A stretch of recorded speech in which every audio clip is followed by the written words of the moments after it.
Halo semua, perkenalkan nama saya Putri Fadila Amalia dari kelas 12 IPA 2 SMA Islam Al-Azhar 14 Semarang.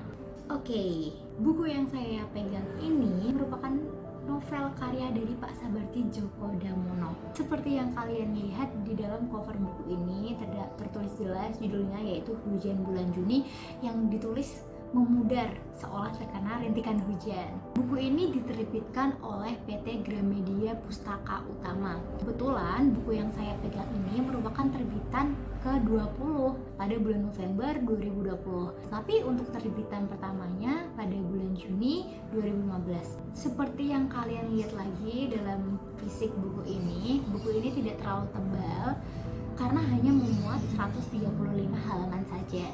Setelah saya membaca novel Hujan Bulan Juni, saya akan mencoba menceritakan sinopsis dari novel Hujan Bulan Juni. Novel ini menceritakan tentang kisah cinta antara Sarwono dan Pinkan yang mempunyai perbedaan latar budaya, agama, dan adat istiadat. Cinta mereka terhalang oleh keluarga Pinkan dari Manado yang tidak setuju dengan hubungan mereka karena Sarwono berasal dari Jawa dan beragama Islam. Sedangkan Pinkan mempunyai darah Jawa dari ibunya dan mempunyai darah Manado dari ayahnya. Hal inilah yang membuat Pinkan bingung. Kadang ia merasa Manado, terkadang ia merasa Jawa. Tetapi Sarwono tetap menyebutnya sebagai Indonesia Raya. Ada satu hal yang ditakuti oleh Sarwono, yaitu keberangkatan Pinkan ke Jepang untuk mengambil beasiswa Pinkan. Karena kelak kehidupan Pinkan akan ditemani oleh dosen muda dari Jepang yang pernah belajar di UI Universitas Indonesia, yaitu bernama Katsuo. Selama Pinkan di Jepang, hubungan mereka hanya sebatas chatting lewat WhatsApp saja. Hingga Sarwono dirawat di rumah sakit dalam kondisi kritis, hilang tanpa kabar. Akhirnya Pinkan segera menyusul Sarwono ke Solo. Ibu Sarwono memberikan Pinkan sebuah koran yang berisi puisi romantis dari Sarwono yang diamanahkan untuk diberikan kepada wanita tercintanya, yaitu Pinkan. Nah, saya mempunyai pandangan tentang kelemahan dan kelebihan buku ini. Untuk kelemahannya sendiri, yang pertama, alur cerita di buku ini sangatlah sulit dipahami dan rumit, sehingga seseorang yang tidak terlalu menyukai atau membaca novel atau terjun ke dalam dunia sastra butuh berpikir lebih untuk memahami alur cerita dalam buku ini.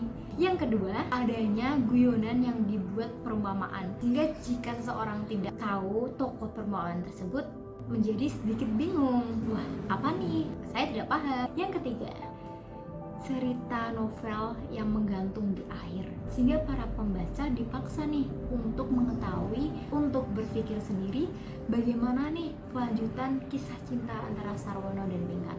Tetapi beberapa kelemahan itu ditutupi oleh kelebihan buku ini. Karena kelebihan buku ini sangat banyak dan membuat buku ini atau novel ini sempurna.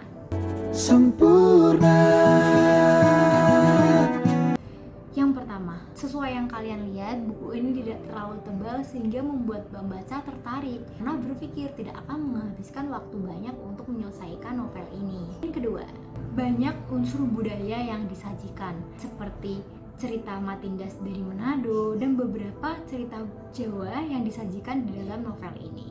Yang ketiga, pernyataan cinta Sarwono dan Pinkan yang tidak hanya diucapkan tapi melalui tindakan yang elegan, sehingga banyak sekali remaja yang menyukai novel ini.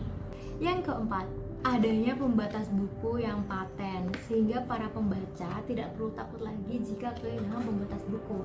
Nah, untuk pembatas bukunya sendiri, di sini ada profil dari Pak Sabarti Djoko Damono dan beberapa buku karya beliau. Yang keempat, terdapat beberapa puisi di dalam buku ini, sehingga kita jadi mengerti, wah ternyata bagus juga ya puisi-puisi atau karya dari Pak Sabarti Djoko Damono ini, sangatlah indah. Buku ini cocok dibaca oleh remaja hingga dewasa karena kisah cinta yang tidak hanya romantis tetapi memberikan beberapa pesan atau amanat serta pengetahuan dan syair-syair di dalam buku ini sangatlah indah, membuat para pembaca senyum-senyum sendiri. Oke, segitu dulu ulasan novel Hujan Bulan Juni dari saya, Putri Fadila Amalia. Wassalamualaikum warahmatullahi wabarakatuh.